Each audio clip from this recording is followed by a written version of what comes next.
So one of the things that's I think most attractive to additive is how sustainable the technology is as it's applied to manufacturing. I mean, the biggest element of it, truthfully, is it dramatically shortens supply chains and it dramatically eliminates waste in the process. And so, we're all under pressure. Every one of us in the industry is under pressure to reduce our carbon footprint, to reduce greenhouse gas emissions.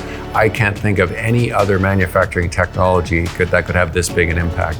When you think about what we have to do today to move metal around the world on boats and ships and planes, and how we have to take a large piece of metal and machine it down to a small piece of metal, all of that is energy waste, all of that is energy consumption, all of that is greenhouse gas emission. Compare that with taking a powder right beside your manufacturing facility, printing a finished part, putting it on a car, putting it on a plane. I mean, you're eliminating in some cases 60, 70, 80% of the waste, and that waste equates to energy.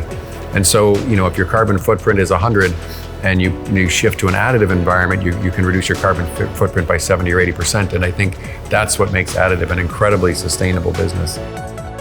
I'm Colin Osborne. I'm the president and CEO of Samuel Son & Company. And we think that additive manufacturing and Burloak Technologies is really going to be one of the cornerstones in manufacturing.